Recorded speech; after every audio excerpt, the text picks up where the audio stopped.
नमस्कार दोस्तों, इसके पहले वीडियो में हमने भारतीय इतिहास का प्राक ऐतिहासिक काल के बारे में अध्ययन किया था। इतिहास को 3 भागों में बांटा गया है, प्राक ऐतिहासिक काल, उसके बाद आद्य ऐतिहासिक काल और तीसरा जो काल मैंने बताया था ऐतिहासिक काल। तो हमने प्राक ऐतिहासिक काल के बारे में विस्तृत चर्चा इसके पहले के वीडियो में किया था। आज हम देखेंगे आद्य ऐतिहासिक काल। आद्य ऐतिहासिक काल वास्तव में सिंधु घाटी सभ्यता के नाम से जाना जाता है। तो सिंधु घाटी सभ्यता के बारे में जानना है तो सबसे पहले ये जानना है कि आद्य ऐतिहासिक काल वास्तव में क्या कहलाता है। कांस्य ताम्र युगीन, कांसा और तांबे के आविष्कार को उस समय के मानव ने कर लिया था। तो कांसा और तांबा में प्रश्न आता है, प्रतियोगी परीक्षा में 1-2 बार पूछा गया है कि दोनों में पहले किसकी खोज हुई। तो याद रखना है तांबे की खोज पहले हुई थी।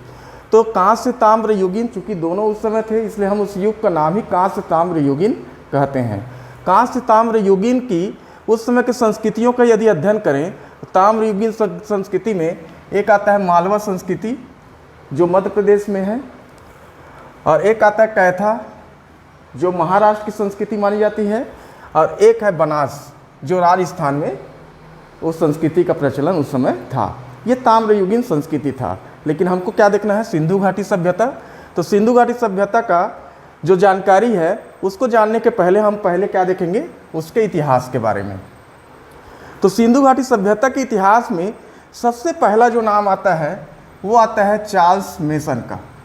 1826 में चार्ल्स मेसन पाकिस्तान के पंजाब राज्य के हड़प्पा नामक एक ग्राम है वहाँ गए थे, और वहाँ जाने के बाद उनको लगा कि वहाँ पे जो लोग थे, हुआ क्या था, वहाँ के लोग ज़मीन को गड्ढा करके ईंट निकालते थे। उनको ये नहीं पता था कि एक महान संस्कृति सिंधु घाटी सभ्यता की संस्कृति का अवशेष हैं। वो ईंट से वो घर बनाते थे। उनको लगा कि यहाँ पे कुछ पुरानी संस्कृतियाँ होगी, लेकिन उन्होंने ये अनुमान लगाया कि ये सिकंदर का जब भारत में आक्रमण हुआ था उस समय काल के होंगे। इस प्रकार से सिंधु घाटी सभ्यता के बारे में विस्तृत कोई भी जानकारी, एथेंटिक जानकारी उन्होंने नहीं दी थी। लेकिन पहले जो व्यक्ति यदि माना जाएगा वो है चार्ल्स मेसन। उसके बाद आए 1856। अंग्रेज़ों के काल में भारतीयों के भारत में उस समय क्या था, रेलों का विस्तार चल रहा था।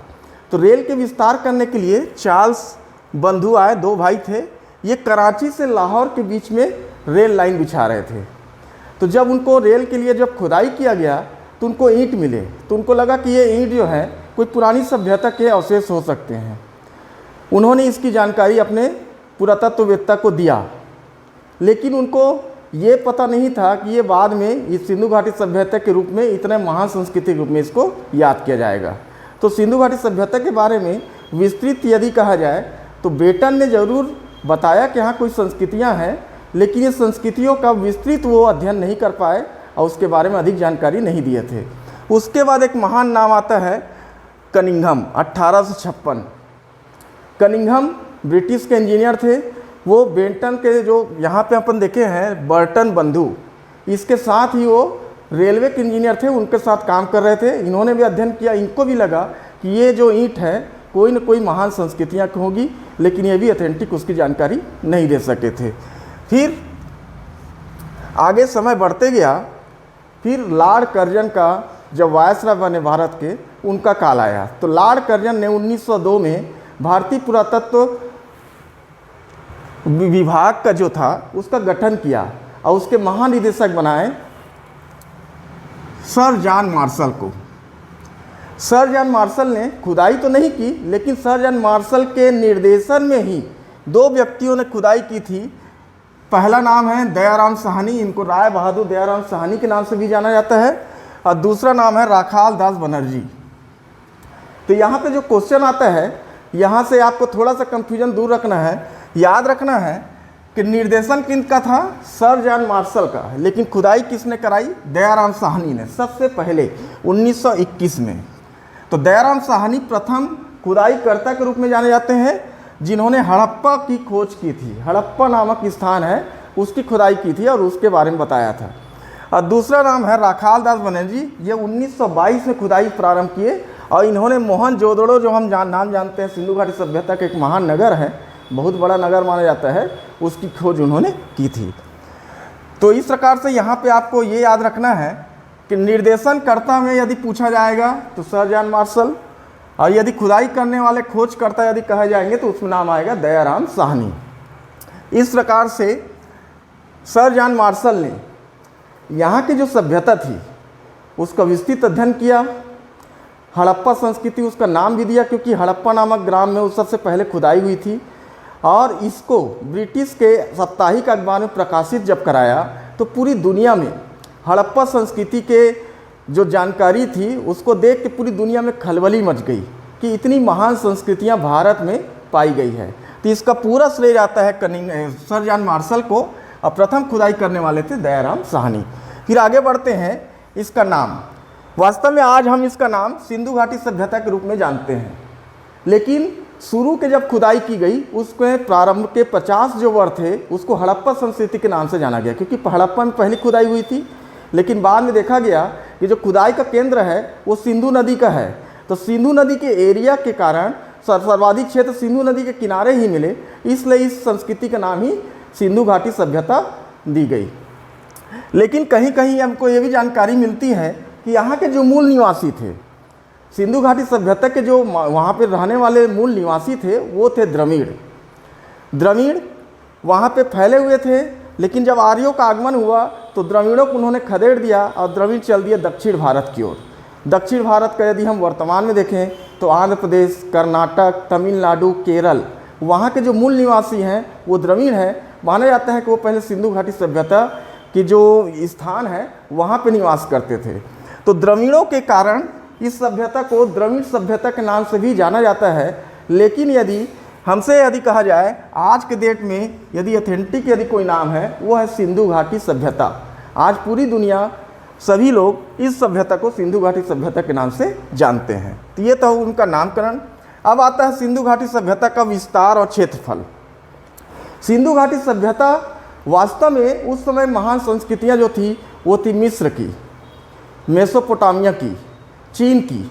तो ये जो संस्कृतियाँ थी उसी के समकालीन था सिंधु घाटी सभ्यता। लेकिन ये मिस्र और मेसोपोटामिया की संस्कृति से इसका जो क्षेत्र था बहुत बड़ा था, और ये नगरी जो उस समय का नगरी प्रशासन था, या कहना चाहिए कि उस समय की संस्कृति नगरी संस्कृति का जो था सबसे पहले सिंधु घाटी सभ्यता में प्राप्त हुआ था। इस प्रकार से समकालीन तो जरूर थे, और इनका जो विस्तार था, अब चूँकि भारत का विभाजन हो चुका है तो पहले पाकिस्तान और भारत जब एक हुआ करता था, और अफगानिस्तान चूँकि भारत के सीमावर्ती राज्य है, देश है, तो उस समय का जो बंटवारा हुआ था यदि आज के डेट में देखें तो 90% जो क्षेत्रफल था आज सिंधु घाटी सभ्यता का जो हम जानते हैं 90% क्षेत्र पाकिस्तान में है, 8% क्षेत्र भारत में है, और केवल 2% क्षेत्र अफगानिस्तान में है। इसका कुल क्षेत्रफल है 12,99,600 वर्ग किलोमीटर के क्षेत्र में फैला हुआ माना जाता है। उसके बाद आता है इसका आकार। वैसे तो इसका आकार क्लियर कट यदि बोलेंगे चतुर्भुज या त्रिभुज के रूप में नहीं है, लेकिन इसके आकार को लगभग त्रिभुज के रूप में जाना जाता है। त्रिभुज में देखिए, थोड़ा ध्यान देंगे, इसको कोड में याद रखेंगे तो आप MADS मार्क्स के रूप में याद कर सकते हैं। एम मतलब होता है मांडा, मांडा है जम्मू में। ए से आलमगीरपुर, आलमगीरपुर जो है यहाँ पूर्व दिशा में है जो उत्तर प्रदेश में है, और ये एरिया जो है गंगा जमुना दोआब क्षेत्र जो बहुत उर्वरक क्षेत्र है, उर्वरक के दृष्टि से बहुत अच्छी भूमि मानी जाती है, उस एरिया तक फैली हुई है। और दक्षिण के जो दिशा में है वो है दैमाबाद। दैमाबाद महाराष्ट्र के अहमदनगर जिला में स्थित है। और पश्चिम के एरिया में जो है वो है बलूचिस्तान पाकिस्तान के एरिया है, सुद कांगेर डोर। इस प्रकार से ये इसका आकार है। चूँकि यहाँ पे फैला हुआ ये कम है, लगभग ये त्रिभुज के रूप में ही दिखाई पड़ता है, इसलिए हम सिंधु घाटी सभ्यता के जो आकार है, उसका जो क्षेत्र का आकार है, उसको हम त्रिभुजाकार मान सकते हैं। एग्जाम में आता है तो आपको याद रखना है सिंधु घाटी सभ्यता का जो आकार था वो त्रिभुज के आकार का था। उसके बाद आता है काल। कोई भी सभ्यता की जब खोज होती है तो जो खोज करने वाले जो इतिहासवेत्ता पुरातत्ववेत्ता होते हैं उन्होंने अपना क्या आकलन करके उस समय सीमा को निर्धारित करने का प्रयास करते हैं। यही सिंधु घाटी सभ्यता के लिए भी हुआ। जैसे सबसे पहले जब सर जॉन मार्शल आए, सर जॉन मार्शल ने इसके जो समय काल को 3250 BC से 2750 BC माना। वर्तमान में ये सर्वमान्य नहीं है। उसके बाद आया मार्टिन व्हीलर। मार्टिन व्हीलर ने कहा कि ये जो सिंधु घाटी सभ्यता का जो समय काल है वो 2500 BC से लेकर 1700 BC तक है, इसको भी हम सर्वमान्य नहीं मान सकते। फिर आगे जाके वैज्ञानिक पद्धति से इसका कार्बन डेटिंग C14 से जब इसका अध्ययन किया गया तब वो जो डेट निकला वो 2300 BC से 1750 BC तक है। तो सिंधु घाटी सभ्यता के इसी डेट को सर्वमान्य माना जाता है और यही डेट आज के डेट में वैज्ञानिक मान है, इसलिए इसको सभी कोई मानते हैं। तो यह हम कह सकते हैं, यदि कहा जाए सिंधु घाटी सभ्यता किस काल का था तो हम कहेंगे 2300 से 1750 BC तक। अब इसका अगला प्रश्न उठता है कि यहाँ के लोग, मतलब सिंधु घाटी सभ्यता का निर्माण करने वाले लोग कौन थे। तो याद रखना है, सिंधु घाटी सभ्यता के निर्माण करने वाले लोग थे द्रविड़ प्रजाति के लोग। तो द्रविड़ लोग यहाँ सबसे पहले बसे, उन्होंने अपने संस्कृति को आगे बढ़ाया। तो ये तो इसकी प्रारंभिक जानकारी थी। अब इसके देखते हैं प्रमुख विशेषताएं। विशेषताओं को आप अलग अलग रूप से देख सकते हैं, सामाजिक, आर्थिक, धार्मिक, सांस्कृतिक और अन्य में। मैंने इसको 5 भागों में बांटा है। तो इसकी विशेषताओं में सबसे पहला है सामाजिक। सामाजिक सबसे पहला आता है परिवार। समाज का सबसे प्रमुख जो अंग होता है वो है परिवार। तो यहाँ के जो परिवार थे उसको मात्र सत्तात्मक माना जाता है। क्यों? क्योंकि वहाँ पे जो नारी की मूर्ति मिली थी, इससे ये पता चलता है कि वो समाज मात्र सत्तात्मक रहा होगा। फिर अगला आता है प्रशासन। वहाँ का जो समाज का प्रशासन था वो कैसा था, तो ये माना जाता है कि उस समय के प्रशासन, हालांकि उसकी ऑथेंटिक कोई जानकारी हमारे पास नहीं है, लेकिन ये जो अध्ययन किया गया पुरातत्ववेत्ता के द्वारा, उनके द्वारा ये कहा गया कि इनका जो प्रशासन था प्रजातांत्रिक रहा होगा। तो हम इसके प्रशासन को प्रजातांत्रिक मान सकते हैं। फिर आता है समाज का वर्ग, अर्थात समाज में उस समय किस किस प्रकार के लोग रहते थे। तो समाज के वर्ग को 4 भागों में बांटा गया है। इसे सबसे पहला नाम आता है व्यवसाय वाले, व्यवसायी। दूसरा है इसमें पुरोहित। तीसरा है शिल्पकार और चौथे थे श्रमिक। इस प्रकार से हम कह सकते हैं कि सिंधु घाटी सभ्यता में 4 प्रकार के वर्ग रहते थे। सबसे पहले थे व्यवसायी वर्ग, दूसरे थे पुरोहित वर्ग, तीसरे थे शिल्पकार वर्ग और चौथे थे श्रमिक वर्ग। तो ये चारों वर्ग उस समय निवास करते थे। हालांकि उस समय ये माना जाता है कि अमीर और गरीब के बीच में कोई भेद नहीं था, वहाँ सभी कोई एक साथ रहते थे। ये भेद लगभग नहीं के बराबर था। फिर भी हम ये मान सकते हैं कि उस समय का वर्ग था वो 4 प्रकार के वर्गों में बटा रहा होगा। उसके बाद आता है इनका भोजन। भोजन में चूँकि हम जानते हैं कि उस समय वो शिकार करना जानते थे, तो शिकार करना जानते थे, इससे यह पता चलता है कि वो मांसाहारी थे और कंदमूल का भी सेवन करते थे, जंगल के बीच में रहते थे। इस प्रकार से हम कह सकते हैं कि इनका भोजन था शाकाहारी और मांसाहारी दोनों। फिर आता है ये खेल। उस समय यदि खेल कहा जाए तो सबसे प्रमुख खेल, याद रखेंगे, सबसे प्रमुख खेल पासा को माना जाता है। सिंधु घाटी सभ्यता के लोग सबसे अधिक पासा खेल को खेलते थे। अन्य खेल में था मुर्गे की लड़ाई कराना, शतरंज खेलना आदि, बहुत सारे खेल वहाँ पे थे। और सबसे प्रमुख चीज़, यहाँ के लोग शिकार पसंद करते थे। संगीत और नृत्य से इनकी रुचि थी, क्योंकि नृत्य करते हुए कांस्य की एक प्रतिमा मोहनजोदड़ो में जो मिली है, वो कहा गया है कि ये यहाँ की सर्वोत्तम कृति है। तो चूँकि वहाँ पे मूर्ति ही मिली है एक नारी की जो नृत्य कर रही है, इससे ये पता चलता है कि वो संगीत और नृत्य के प्रति रुचि रखते थे। फिर आता है इनका दाह संस्कार। जब सिंधु घाटी सभ्यता का जब अध्ययन किया गया तो वहाँ के दाह संस्कार के बारे में ये अनुमान लगाया गया कि यहाँ 3 प्रकार के दाह संस्कार की प्रक्रियाएं थी। पहली दाह संस्कार में था जब लोग खत्म हो जाते थे तो उसको जलाना, और दूसरा था दफनाना, और तीसरा भी एक संकेत मिला है कि जब लोग सिंधु घाटी सभ्यता में खत्म हो जाते थे तो उसको जलाकर कलश में भरकर विसर्जन किया जाता था, जो आज की प्रक्रिया आज के समय चलता है।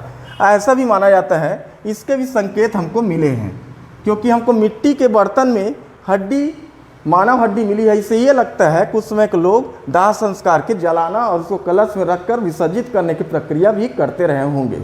इस प्रकार से दाह के 3 संस्कार उसमें चलते थे। ये थे उसके सामाजिक विशेषताएं।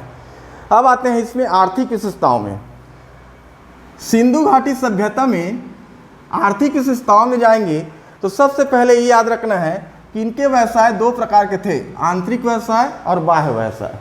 आंतरिक व्यवसाय का मतलब अपने आसपास के एरिया में व्यवसाय करना, और बाह्य का मतलब है अपने स्थान से दूसरे स्थान पर जाके व्यवसाय करना। तो ये दोनों के संकेत मिलते हैं, क्योंकि हमको जब अध्ययन करते हैं पता चलता है कि लोथल में एक ज्वारी बंदरगाह था। अब बंदरगाह के अवशेष से ये पता चलता है कि यहाँ जल मार्ग से व्यापार करने व्यापारी दूसरे जगह जाते थे, और दूसरे जगह से व्यापारी यहाँ पे सिंधु घाटी सभ्यता में मतलब उस एरिया में आते थे। अब इसमें आर्थिक में आए तो सबसे पहला इनका व्यवसाय क्या था? तो सिंधु घाटी सभ्यता का जो प्रथम व्यवसाय था वो था कृषि करना। अब कृषि किसका करते थे? तो यहाँ पे ध्यान देंगे, धान या चावल के बारे में वहाँ रंगपुर में हालांकि थोड़ा बहुत अवशेष बाद में मिले, लेकिन चावल को ऑथेंटिक नहीं माना जाता।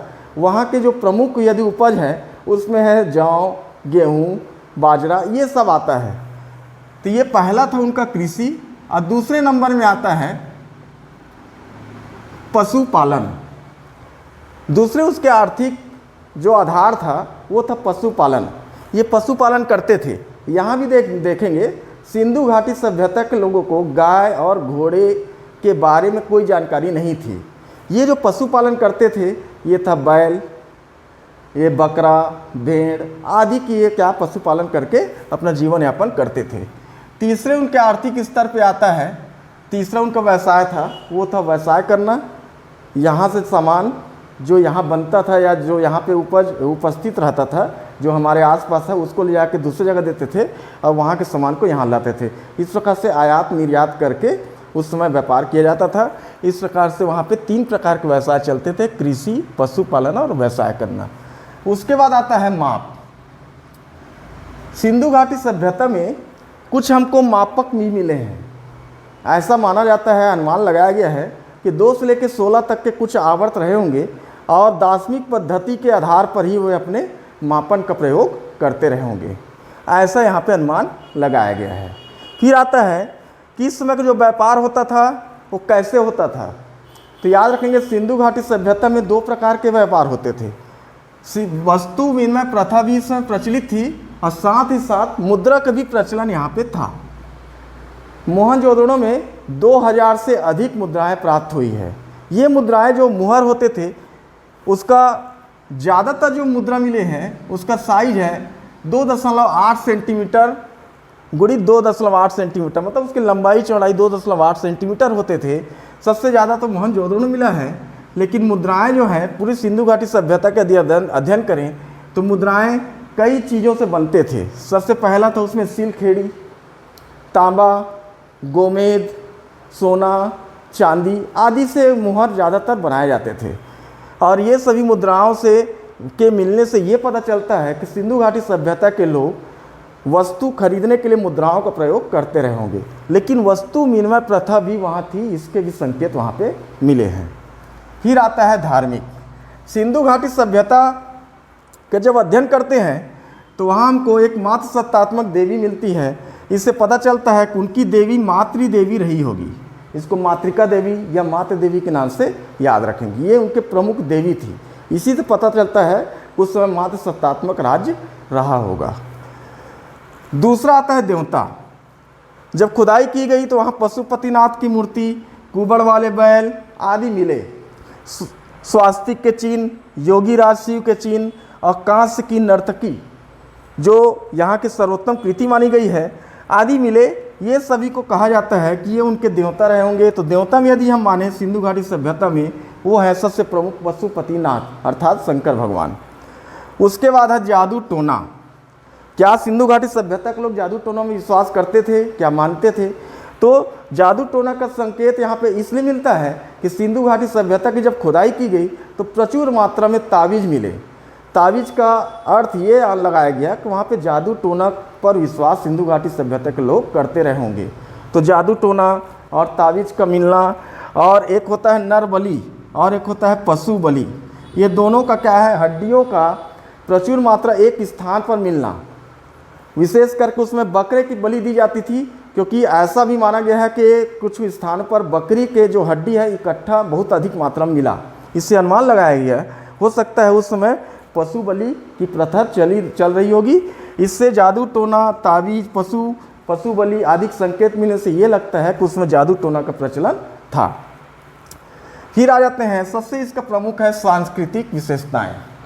सांस्कृतिक विशेषताओं में यदि हम सबसे पहले देखें तो आता है लिपि। सिंधु घाटी सभ्यता में कुछ हमको लिखे हुए पत्र मिले हैं मिट्टी के और तांबे के। तो जब वो पत्र का अध्ययन करते हैं और उसका अध्ययन किया गया तो उसमें 65 मूल चिन्ह मिले हैं। हालांकि वर्तमान में अभी तक उसको पढ़ा नहीं जा सका है, लेकिन ये अनुमान लगाया गया है कि इसके मूल चिन्ह लगभग 65 मिले हैं और ये चित्रात्मक और भावात्मक चित्र थे, जिनकी संख्या 250 से 400 के रूप में गिनी गई है। हालांकि वेडन ने इसको पढ़ने के लिए दावा किया है, लेकिन अभी उसको सर्वमान्य मान्यता नहीं मिली है। तो याद रखना है, उनकी लिपि जो थी वो चित्रात्मक लिपि थी, जो 250 से 400 के बीच में माना गया है और प्रमुख उसमें 65 मूल चिन्ह है। याद रखेंगे, ये पूछा जा सकता है, 65 मूल चिन्ह और चित्राक्षर जो थे 250 से लेकर 400 के बीच। इसको जब पढ़ा गया, कोशिश किया गया पढ़ने के लिए, हालांकि अभी तक तो पढ़ा नहीं जा सका है। जब कोशिश किया गया तो ये पता चला कि ये दाएं से बाएं की ओर लिखते थे। जैसे हम अभी वर्तमान में क्या देखते हैं, उर्दू भाषा का लिखने का क्या है, दाएं से बाएं की तरफ। वास्तव में दाएं से जो बाएं लिखा जाता है उस लिपि को कहा जाता है ब्रोस्टोफेडन लिपि। तो सिंधु घाटी सभ्यता की जो लिपि थी उसको ब्रोस्टोफेडन लिपि कहा जा सकता है। याद रखेंगे, ब्रोस्टोफेडन लिपि वर्तमान में बहुत चर्चा में है। तो ब्रोस्टोफेडन लिपि किसको बोलते हैं? वह लिपि जो दाएं से बाएं की तरफ बढ़ के लिखा जाए, जैसे कि हम वर्तमान में अपन उर्दू भाषा को लिखते हुए देखते हैं। तो ये थी उसकी लिपि। दूसरा आता है सांस्कृतिक विशेषताओं में भाषा।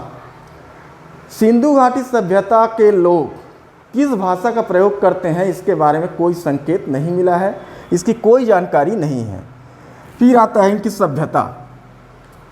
चूँकि सिंधु घाटी सभ्यता मिस्र और मेसोपोटामिया, चीन आदि जो सभ्यताओं के समकालीन है, लेकिन सबसे अच्छी बात यह है, हमारे लिए गर्व की बात है, सिंधु घाटी सभ्यता जो था उसको नगरी सभ्यता माना गया। याद रखेंगे, ये बार बार पूछा जाता है, सिंधु घाटी सभ्यता नगरी सभ्यता है। इसका अनुमान कैसे लगा ये आगे आप देखेंगे। तो फिलहाल आपको याद रखना है, सांस्कृतिक विशेषताओं में सिंधु घाटी की जो सभ्यता थी वो नगरी सभ्यता थी।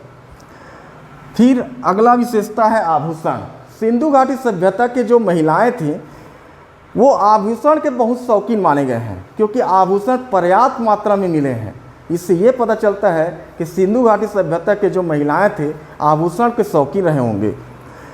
फिर उसके आते हैं मकान। ये मकान ही वो विशेषताएं हैं जो बताते हैं कि सिंधु घाटी सभ्यता एक नगरी सभ्यता रही होगी, क्योंकि इनके जो मकान थे पक्के ईंटों के बनते थे। इनके मकान के जो नाली की व्यवस्था थी बहुत ही उत्तम कोटि की थी। पानी का जो पहुंचाने का पहुंच मार्ग होता था वो उच्च कोटि का होता था, और इनके जो सड़क हैं वो 90 डिग्री में घूमे होते थे। कुछ इतिहासवेत्ताओं ने तो सिंधु घाटी सभ्यता के सड़क की जो तुलना है ऑक्सफोर्ड के सड़क से भी की है। याद रखेंगे, एक बार पूछा गया है कि किस सभ्यता के सड़क को ऑक्सफोर्ड के सड़क से तुलना की जाती है, तो याद रखेंगे सिंधु घाटी सभ्यता के सड़क को।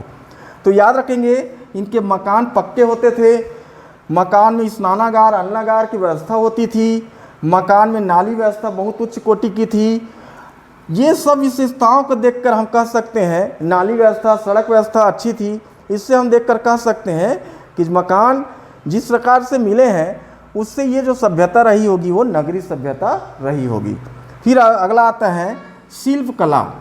शिल्पकला के पर्याप्त मात्रा में संकेत मिले हैं, लेकिन याद रखेंगे इनके जो शिल्पकला होते थे वो लोहे के नहीं होते थे, क्योंकि इस युग में लोहे का आविष्कार या लोहे के बारे में इनको जानकारी बिल्कुल नहीं थी। तांबा, कांसा, सोना, चांदी सभी के बारे में जानकारी थी, लोहे के जानकारी के कोई यहाँ पे संकेत हमको नहीं मिलते। इनके जो भी शिल्पकलाएँ थी वो सभी चांदी, सोना, तांबे, गोमेद आदि के होते थे। फिर आता है इनके ईंट। याद रखेंगे, ये क्वेश्चन अभी वर्तमान कुछ प्रतियोगी परीक्षा में पूछा जा रहा है। इनके ईंट जो होते थे वो दो साइड के होते थे, एक तो होता है गोलाकार और एक होता है चौकोर आयताकार, या फिर कह सकते हैं उसको घनाभ के आकार का। जनरली जो ईंट मिले हैं वो 1:2:4 के अनुपात में पाए गए हैं। जो वर्तमान में भी देखते हैं हम लोग, ईंट का जो प्रयोग आजकल हो रहा है लगभग उसी प्रकार का रहा होगा, लेकिन इनके ईंट एक साइज के होते थे, उनका अनुपात होता था 1:2:4। और इस ईंटों का पर्याप्त मात्रा हम मोहनजोदड़ो और हड़प्पा के स्थानों पे जो खुदाई हुई है वहाँ से हम देख सकते हैं। फिर अन्य बातों में यदि आए तो एक आता है आयात और निर्यात। सिंधु घाटी सभ्यता के लोग आयात करते थे, टीन, चांदी, रांगा, तांबा, इमारती लकड़ी आदि का आयात करते थे, और कुछ निर्यात भी होता था। निर्यात में सबसे प्रमुख था यहाँ पे कपास। तो याद रखेंगे कपास के बारे में, ऐसा माना जाता है कि कपास का सर्वप्रथम उत्पादन करने वाला कोई है तो सबसे प्रथम है वो सिंधु घाटी सभ्यता के लोग, क्योंकि कपास के बारे में बाकी लोग कोई नहीं जानते थे। सबसे पहले किसको जानकारी हुई? सिंधु घाटी सभ्यता के लोगों को। इसलिए कपास के कारण ही इस एरिया का, इस जगह का नाम ही बदल गया था, चूँकि यहाँ पे इनका व्यापार रोम तक होता था। किसका? कपास, अनाज, बर्तन, कलाकृतियों का। तो उसमें होता क्या था, रोम के लोग कपास लेने यहाँ आते थे, और रोम के लोग कपास लेने जब आते थे तो रोम में, यूनान में कपास को सिंडन कहा जाता था। तो रोमवासी यहाँ के स्थान को सिंडन कहा करते थे। इससे ये पता चलता है कि सबसे पहले कपास के बारे में, इनको उत्पादन करने के बारे में इनको जानकारी थी। और दूसरी यहाँ पे और अध्ययन करें तो मेसोपोटामिया में एक अभिलेख मिला है। अभिलेख में एक स्थान का वर्णन है जिसको मेलुहा कहा गया है। तो उसके जब अध्ययन किया गया तो ये जानकारी मिली कि मेलुहा वास्तव में कपास को कहा गया है, और कपास वाला एरिया सिंधु घाटी सभ्यता है। तो मेसोपोटामिया के अभिलेख में जो संकेत मिले हैं वो स्थान निश्चित तौर पर सिंधु घाटी सभ्यता के जो एरिया है, वो क्षेत्र है, वो रहा होगा। तो इस प्रकार से हमको याद रखना है कि कपास का प्रथम उत्पादन करने वाला कोई था तो वह सिंधु घाटी सभ्यता के लोग।